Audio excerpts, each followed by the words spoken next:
શંખેશ્વર મુકામે સુવિધાસભર અદ્યતન બસ સ્ટેશનનું ગૃહ અને વાહન વ્યવહાર રાજ્યમંત્રી હર્ષ સંઘવીના હસ્તે લોકાર્પણ કરાયું.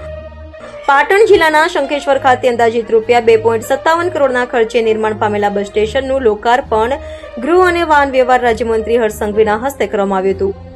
શંખેશ્વરનું નવીન બસ સ્ટેશન અદ્યતન સુવિધાઓથી સજ્જ છે. આ બસ સ્ટેશન 4460 ચોરસ મીટર જમીન વિસ્તારમાં અંદાજિત કિંમત રૂપિયા 2.57 કરોડના ખર્ચે નિર્માણ પામ્યું છે. આ બસ સ્ટેશનમાં કુલ 7 જેટલા પ્લેટફોર્મ તેમજ passenger waiting area, control room, water room, ladies rest room, parcel room સહિતની નવીન સુવિધાઓ સાથે સજ્જ છે. આ પ્રસંગે જિલ્લા પંચાયત પ્રમુખ હેતલબેન ઠાકોર, રાધનપુર ધારાસભ્ય લવિંગજી ઠાકોર, જિલ્લા કલેક્ટર અરવિંદ વિજયન, જિલ્લા પોલીસ વડા વી કે નાઈ, સંગઠનના હોદ્દેદારો, એસટી વિભાગના અધિકારી, કર્મચારીઓ, ગામના સરપંચ તેમજ આગેવાનો ઉપસ્થિત રહ્યા હતા. પાટણ જિલ્લાના શંખેશ્વર નગર ખાતે શ્રી શંખેશ્વર મહાતીર્થના દર્શનાર્થે લાખો લોકો દર વર્ષે પધારતા હોય છે.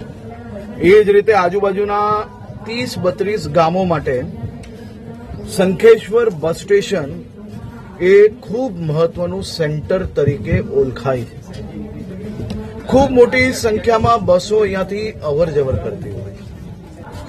1.5-2 વર્ષ પહેલા જ્યારે હું અહીંયા દર્શન માટે આવ્યો હતો, દાદાના ચરણોમાં વંદન કરીને પ્રાર્થના માંગીને જ્યારે બહાર આવ્યો અને ગ્રામજનોએ માત્ર એક જ માંગણી કરી કે આ બસ સ્ટેશનનો જે ફસાયેલો કેસ છે તેને નિકાલ આવીને અહીંયા ઝડપથી બસ સ્ટેશન બને.